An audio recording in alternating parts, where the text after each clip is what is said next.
The Trump class, with its lead ship, the USS Defiant, will be launched in the 2030s. Now, are battleships still relevant in modern warfare, or are they a big, slow, expensive, and vulnerable piece of the past? Now, a little history. Battleships were common in the early 1900s. They were expensive, yes, but boasted big guns that made enemies have nightmares. The first major engagement of the dreadnought battleships came in the Battle of Jutland in 1916. This World War I battle saw the British with 28 dreadnought battleships, 9 battle cruisers, 8 armored cruisers, 26 light cruisers, 78 destroyers, 1 seaplane carrier, and 1 mine layer. On the German side, there were 16 dreadnought battleships, 5 battlecruisers, 6 pre-dreadnought battleships, 11 light cruisers, and 61 torpedo boats. Emphasis on torpedo boats. Torpedo boats were small craft that carried, you guessed it, torpedoes.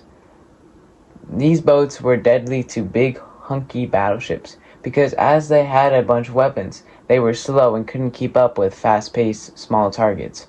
On top of this, battleships had armor, but only above sea level. Below, they were relatively defenseless. That's where torpedoes came in. They hit below the water and strike with devastating force. Only 1 battleship was lost during the battle, though. The pre-dreadnought German battleship, the SMS Pommern? Nope. But many were heavily damaged. Historically, though, battleships did play a role other than just being a deterrent. In the Second World War, they served the purpose of blowing the enemy into subatomic particles before an amphibious landing. It's a bit of a stretch, but they were definitely used to provide naval gunfire during landings. Most notably the USS Texas, an American dreadnought battleship that served practically everywhere during World War II.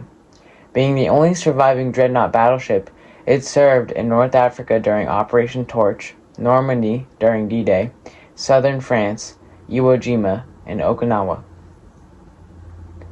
Iowa-class battleships have shown the most recent use. After being decommissioned in 1981, Congress authorized reactivating all 4 Iowa-class battleships as a part of a major defense buildup. The USS Iowa, USS New Jersey, USS Missouri, and the USS Wisconsin. They were equipped with new technologies, including Harpoon and Tomahawk missiles, and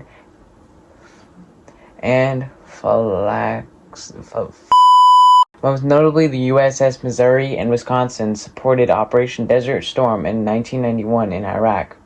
Just 1 year later, all 4 ships were decommissioned.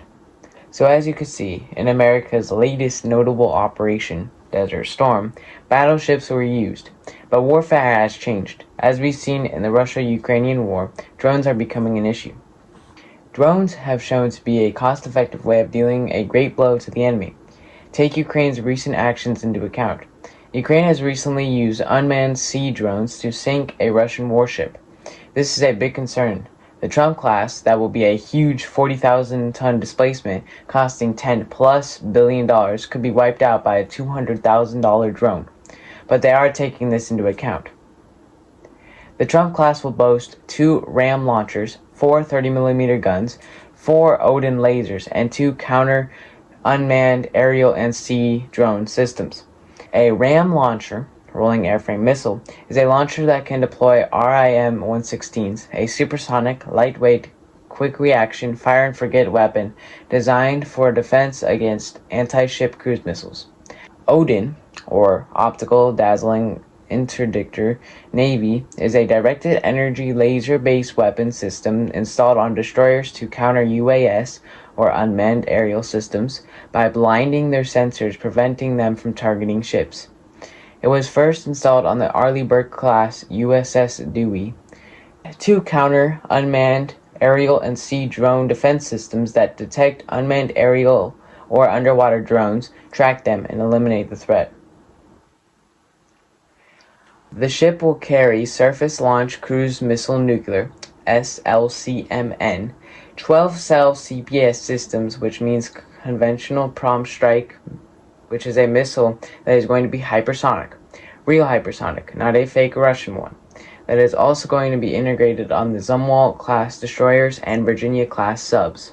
And its main punch, 128 Mark 41 VLS, or vertical launch system cells, is going to be an improvement over the Arleigh Burke's 92.